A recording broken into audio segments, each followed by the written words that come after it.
buenos días. Les saluda Arturo Salvador Reyes Figueroa. Soy vicepresidente del sector empresas del Instituto Mexicano de Contadores Públicos y voy a tener el gusto de presentar a nuestra siguiente conferencista. Es la doctora María de la Luz Mijangos Borja. La doctora María de la Luz es licenciada en Derecho por la Universidad Iberoamericana, donde obtuvo mención honorífica. Es doctora en Economía aplicada al Derecho por la Universidad Complutense de Madrid, donde logró el máximo honor, summa cum laude.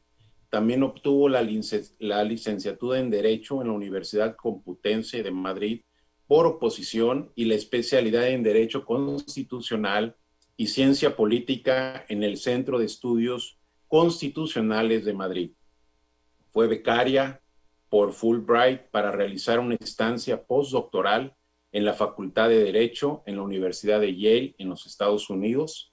Durante 10 años se desempeñó como investigadora titular de tiempo completo en el Instituto de Investigaciones Jurídicas de la UNAM, en donde estudió presupuesto, fiscalización y combate a la corrupción. En el año 2000 fue electa como contadora mayor de Hacienda y en el 2004 fue reelecta para cumplir un total de 7 años como titular de lo que hoy es la Auditoría Superior de la ciudad. Ha recibido distinciones como reconocimiento a su labor para el fortalecimiento de la fiscalización.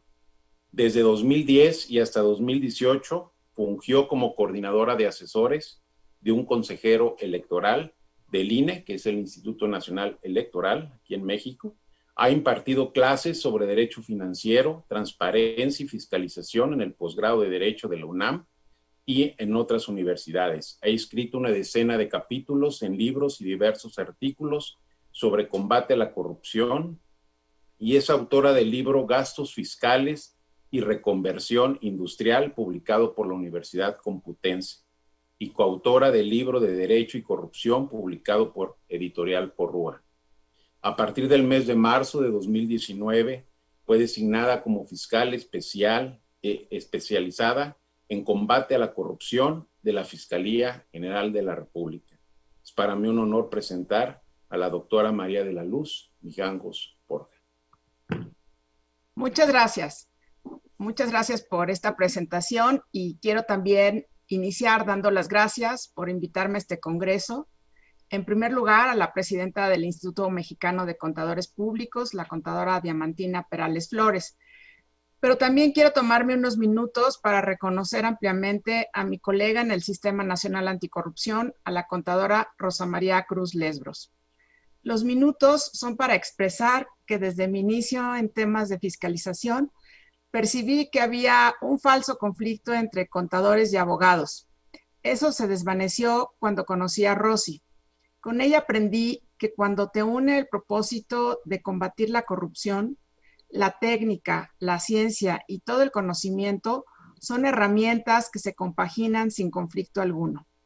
Esto me ha permitido en la Fiscalía tener también una excelente relación con dos contadoras, Josefina Escudero Canela, que es directora general de especialidades periciales documentales, y Laura Beatriz Castilla, que es encargada de la Jefatura de Asuntos Fiscales en la especialidad de Contabilidad Forense. Ahora verán por qué es importante la relación con estos peritos a lo largo de la plática. Pero también quiero reconocer ampliamente la iniciativa de haber organizado un evento latinoamericano solo con la presencia de mujeres que participan en el combate a la corrupción. No sé si sea casualidad, pero dos personas que han contribuido enormemente desde la academia a la comprensión del fenómeno de la corrupción y a la lucha contra ella son justamente mujeres, Susan Rose Ackerman y Alina Mingyu PPD. Ahora estamos en esta mesa 8 mujeres que dedicamos nuestra carrera profesional a combatir ese delito. Enhorabuena y felicidades por la idea de este evento y por estar llevándola a cabo. El tema de la participación de las mujeres en el combate a la corrupción no es un tema de cuotas, es, entre otras cosas, un tema de compromiso. Es, como dije antes, presencia activa, incidencia en el conocimiento y análisis del fenómeno de la corrupción y en su solución y en el combate efectivo del mismo. Por ello, quisiera dedicar el tiempo de mi participación a compartir con ustedes algunas reflexiones sobre uno de los delitos de corrupción en la legislación mexicana, el enriquecimiento ilícito. Escogí este delito porque es un tema en el cual creo que la sociedad y concretamente los que hoy estamos participando en este evento debemos involucrarnos de una manera más activa. Hablaré sobre cómo se considera este delito en las normas internacionales y en la mexicana, y sobre la experiencia de nuestro país en su combate, considerando el papel central que tiene el dictamen contable en estas investigaciones penales. Me permito recordar que el enriquecimiento ilícito es uno de los 12 o 13 delitos, dependiendo cómo contabilicemos el cohecho a servidores públicos internacionales, sobre corrupción. Estos delitos están contemplados en el título 10 del libro 2 del Código Penal Federal. En este título, específicamente en el artículo 224, se establece el tipo penal o la conducta a la cual se considera como enriquecimiento ilícito. En el texto de este artículo se dice: existe enriquecimiento ilícito cuando el servidor público no pudiere acreditar el legítimo aumento de su patrimonio o la legítima procedencia de los bienes a su nombre o aquellos respecto de los cuales se conduzca como dueño. En ese patrimonio o bienes se incluyen los del cónyuge y dependientes económicos directos, excepto que el servidor público acredite que esas personas, las que me he referido, su cónyuge y dependientes económicos, los obtuvieron por sí mismos. Notablemente, en el tercer párrafo del artículo 224 se establece que no se considerará que se actualiza el delito de enriquecimiento ilícito cuando el aumento de ese patrimonio sea producto de otra conducta de corrupción, como es el cohecho, peculado o recibir indebidamente remuneraciones. Esto es importante porque generalmente el cohecho lleva aparejado este enriquecimiento. Entonces, la idea es, si uno puede acreditar directamente el cohecho, si uno puede acreditar estos sobornos que se dan indebidamente, ya no es necesario acreditarlo por la consecuencia. Esta definición del tipo penal coloca a México en una minoría de países. El artículo 20 de la Convención de las Naciones Unidas contra la Corrupción requiere que cada Estado parte considere la posibilidad de adoptar medidas para tipificar el delito de enriquecimiento ilícito. En 2012, el Banco Mundial y la Oficina de Naciones Unidas para la Droga y el Delito hicieron una revisión de las legislaciones de todos sus miembros sobre el cumplimiento de este artículo. Esta revisión tiene ya algunos años, obviamente tendremos que actualizarla, pero es indicativa de cómo generalmente los países que no tienen tanto desarrollo son los que tipifican este delito. Solo 46 países tienen este tipo penal. 14 en África, 18 en América Latina y el Caribe y 17 en Asia, incluyendo economías grandes como China e India, pero no Japón. Solo uno en Europa, que es Macedonia. ¿Por qué es un delito poco tipificado? Un análisis de la ONU en 2015 apunta a dos explicaciones principales. En primer lugar, se considera que el enriquecimiento ilícito es la consecuencia de otros delitos, como antes les comentaba. No es un delito, no es una conducta delictiva por sí sola. Es decir, es el resultado de cometer peculado o otros delitos como los fiscales, o bien emitir declaraciones de impuestos, presentar declaraciones de impuestos falsas o incompletas. En segundo lugar, otra razón por la cual es un delito poco tipificado es que el delito de enriquecimiento ilícito implica una reversa del principio de presunción de inocencia y de la carga de la prueba, ya que es el acusado el que debe probar que sus bienes y recursos tienen una procedencia lícita, como lo referí en la definición del tipo. En el mismo análisis de la ONU se mencionan algunas respuestas a estas inquietudes. Respecto a la reversión de la carga de la prueba, se señala que si bien los acusados deben comprobar la licitud de sus propios recursos, eso solo ocurre cuando los fiscales, cuando el área de Procuración de Justicia ha obtenido suficientes pruebas para tratar de demostrar la ilegalidad de esos recursos. Esto sucedería igual que en cualquier otra investigación en la que el imputado debe responder las pruebas que se presentan sobre su culpabilidad.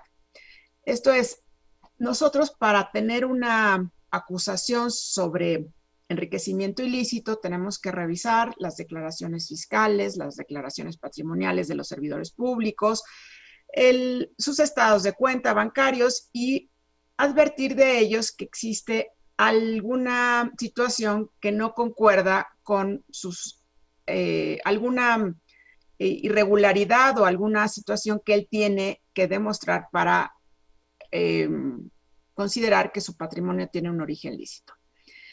Adicionalmente, en algunas jurisdicciones se tipifica no el delito de enriquecimiento ilícito que solo pueden cometer, como en México, los servidores públicos, sino el delito de enriquecimiento injustificado, cuya omisión no se restringe a funcionarios públicos. En otras jurisdicciones, el enriquecimiento ilícito, al ser consecuencia de una conducta indebida, se considera nada más como evidencia circunstancial de estos otros delitos que están relacionados muchas veces con el crimen organizado. En México, el enriquecimiento ilícito tuvo un cambio a partir de una reforma en el año 2016 al Código Penal Federal. Anteriormente, de forma similar a lo que ahora ocurre en otros países, el enriquecimiento ilícito solo podía actualizarse tras un procedimiento de análisis de la evolución patrimonial a cargo de la Secretaría de la Función Pública. De acuerdo a lo establecido en la Ley Federal de Responsabilidades de Servidores Públicos, hasta hace algunos años, las investigaciones penales de este delito dependían de un procedimiento administrativo que se constituía como un requisito de procedibilidad. La norma actual representa un cambio respecto a la anterior norma, pero también tiene continuidades muy importantes. La diferencia más importante es por el origen de las denuncias.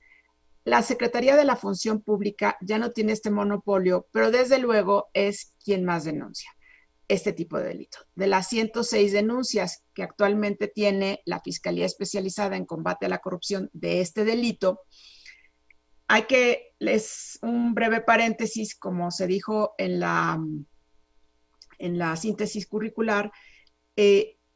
Esta oficina es de nueva creación y yo inicio como primera fiscal especializada en combate a la corrupción en marzo del año pasado.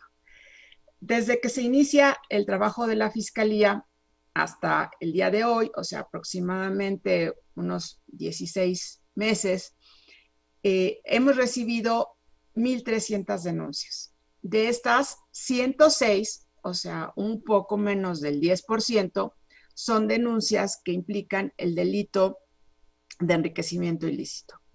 60 de estas 106 denuncias han sido presentadas por la Secretaría de la Función Pública, 8 por la Secretaría de Hacienda y Crédito Público a través de la Unidad de Inteligencia Financiera y 38 por otras instancias, ya sean públicas federales o locales o ciudadanos.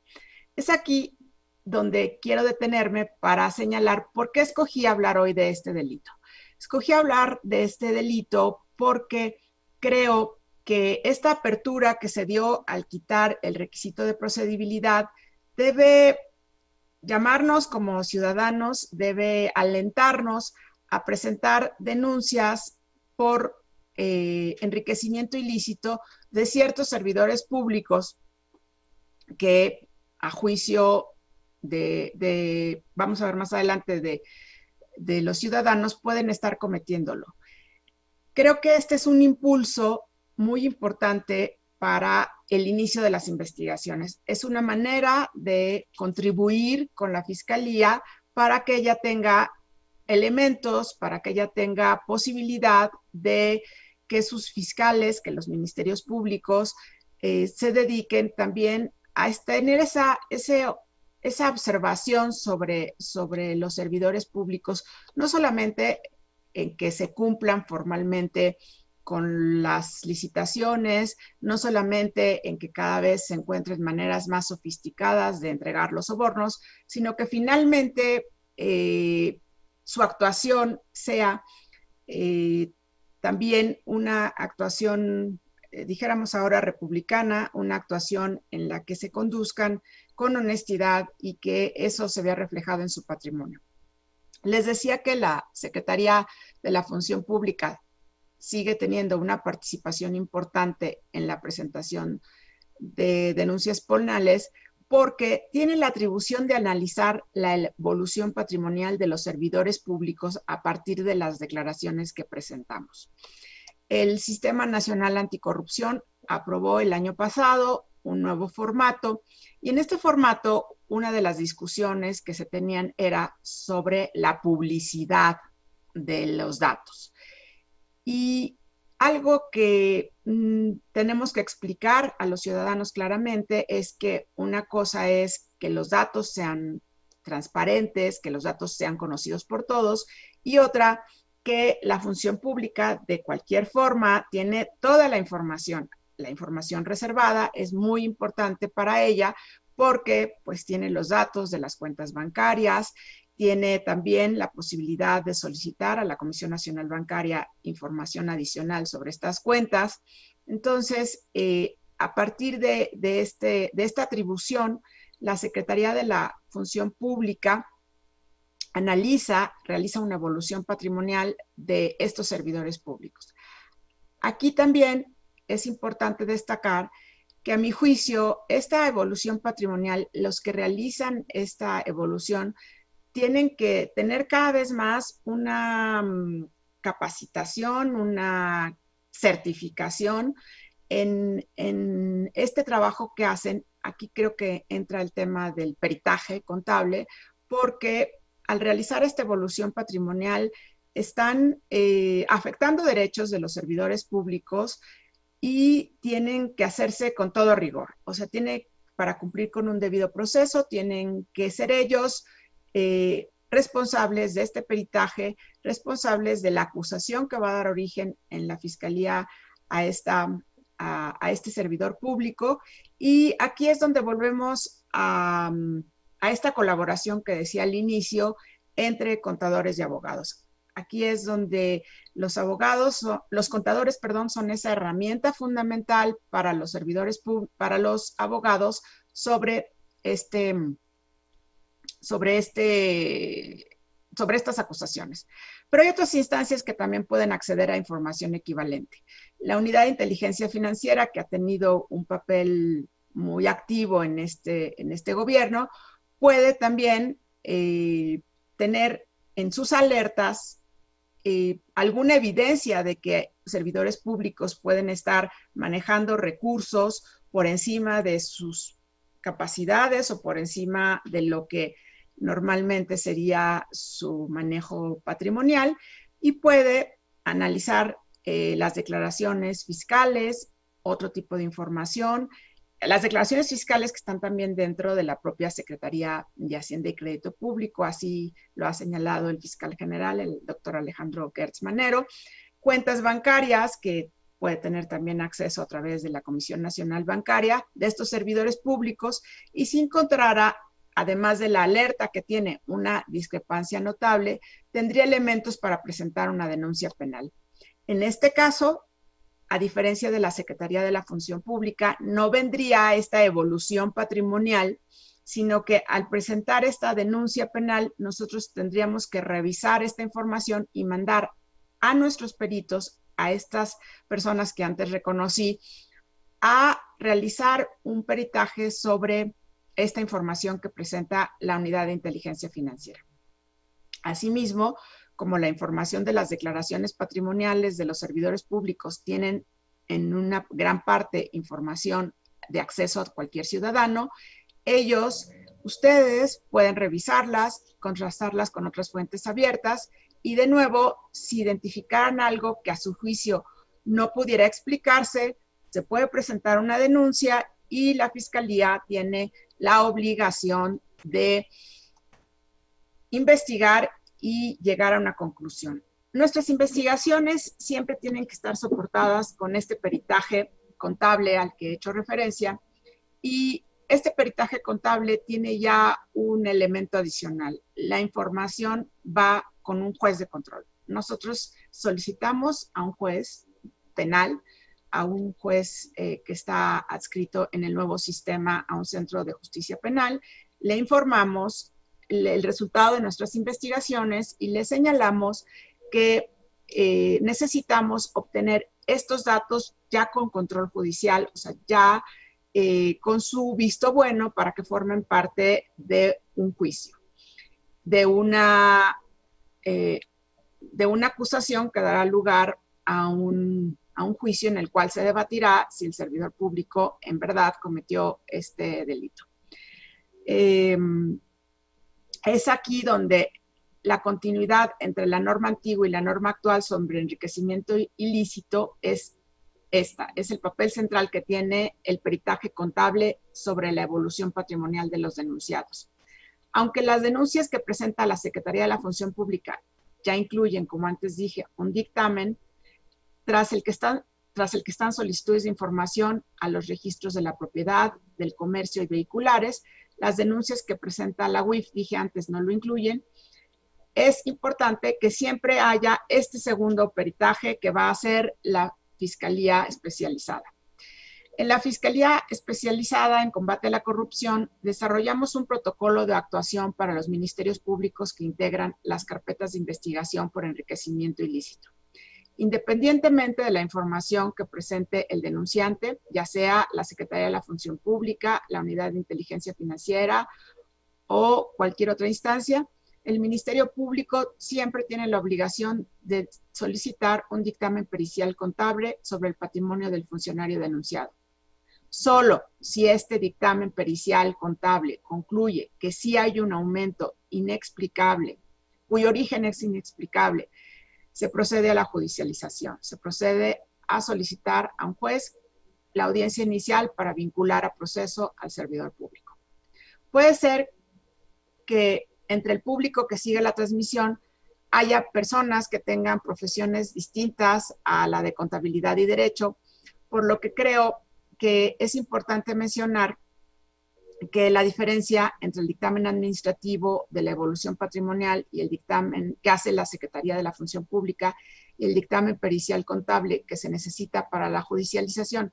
Esto es, y aquí me baso en un libro que publicó el año pasado justamente el Instituto Mexicano de Contadores Públicos sobre el peritaje contable en la impartición de justicia. Y aquí señala que la distinción más importante es que este dictamen pericial incluye siempre un análisis jurídico de los hallazgos contables. Por supuesto, en ambos casos se necesita un alto nivel de especialización en la materia y en los dos casos es indispensable allegarse de distintas fuentes de información. Para concluir, me parece importante y oportuno preguntarnos si se tiene que hacer algún tipo de modificación al tipo penal mexicano sobre enriquecimiento ilícito, que recuerden está en minoría a nivel mundial. Me oriento a decir que sí. El problema con el tipo actual es que es demasiado restrictivo.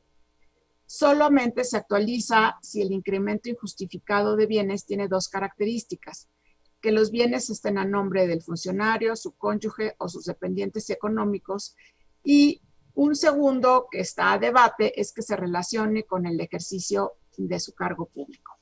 Si se utilizan prestanombres, si los bienes están a nombre de otro familiar, o si el enriquecimiento se debe a actividades comerciales o financieras en las cuales también pudiera haber origen ilícito, habría que determinar si se actualiza este delito. Hay un buen margen de acción para trabajar en esta reforma penal. En cualquier caso, los integrantes de este instituto seguramente tendrán muy buenas ideas sobre cómo apoyar para que estos dictámenes periciales contables sigan siendo un fiel de la balanza en la decisión de judicializar o no los casos, y también seguramente tendrán ideas para que la participación de los ciudadanos, tanto del colegio como de otras instituciones que están también patrocinando este evento, puedan contribuir a que cada vez más la actuación de los servidores públicos en este país sea conforme a criterios éticos y a un comportamiento adecuado para que seamos un ejemplo a nivel internacional también. Muchísimas gracias por su atención y quedo aquí con ustedes en esta transmisión. Muchas gracias. Perdón. Doctora María de la Luz Mijangos Borja, con su ponencia Enriquecimiento Ilícito y Dictamen Contable. Muchas gracias por sus aportes. Tenemos 3 preguntas, básicamente, que quisiéramos poner sobre la mesa, independientemente de las que se puedan suscitar después. Una intervención también de nuestra presidenta Diamantina, posterior a la lectura de su constancia, pero primeramente, doctora, ¿cómo un ciudadano, puede denunciar una presunción de enriquecimiento ilícito? O, en este caso, debe hacerlo a través de algún orden de tipo de gobierno. ¿Cómo es el procedimiento? Bueno, el procedimiento es es muy simple, es escribir una denuncia y presentarla, o sea, escribir una denuncia describiendo los hechos que a juicio de esta persona pudieran ser los que constituyen ese enriquecimiento ilícito. Por ejemplo, señalar que tiene conocimiento por signos externos, que el patrimonio de esta persona no coincide, o que sabe que realiza frecuentes vuelos a un lugar donde pues está fuera de las posibilidades o tiene una casa que no sabe si está su nombre, etcétera. Hay 1000 circunstancias.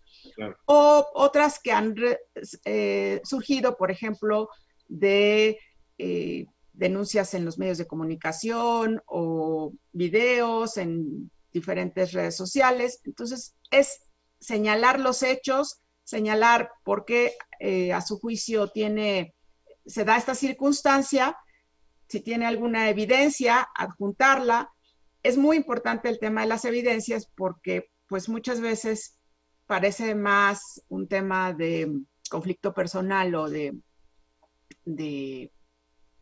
no sé, de alguna cuestión de animadversión que un tema jurídico. Pero si no, nosotros estamos obligados a analizar todas. Eso es lo que hemos estado haciendo.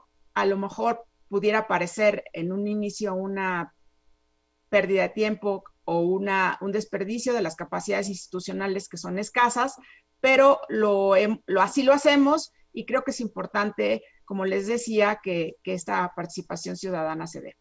Es muy simple, es redactar un escrito y presentarlo vía correo electrónico o vía presentación física en las oficinas de la Fiscalía General de la República, que están ahí en la Glorieta de los Insurgentes. La dirección es Insurgentes número 20. Entonces, es una denuncia anónima, que existen correos o vías virtuales para presentarlo. ¿Hay alguna consecuencia para quien presente una denuncia infundada?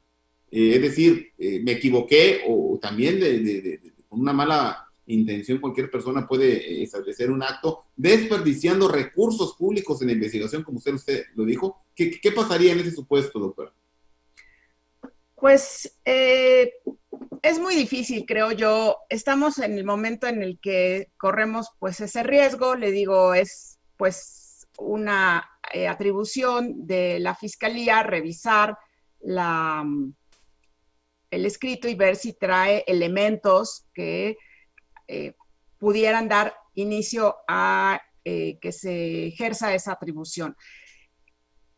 A menos que hubiera falsificación de las pruebas que se adjuntan, alteración de videos, no hay consecuencias porque se parte de la buena fe y pues si alguien legítimamente piensa que existe, pues eso se deja al arbitrio, vamos a decir, al juicio del Ministerio Público que analiza el escrito Y seguramente si es muy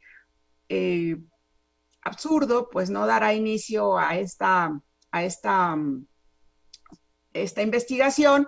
Y le digo, solamente en el caso de que lo haga parecer de mala fe muy evidente la alteración, o digo, que lo haga parecer y que no sea evidente la alteración, que sea algo que le cause la impresión de que sí hay enriquecimiento, un posible enriquecimiento ilícito como para iniciar una investigación, pues se iniciaría, y a futuro, si se viera ese dolo en causar ese daño al servidor público, pues se podría actuar.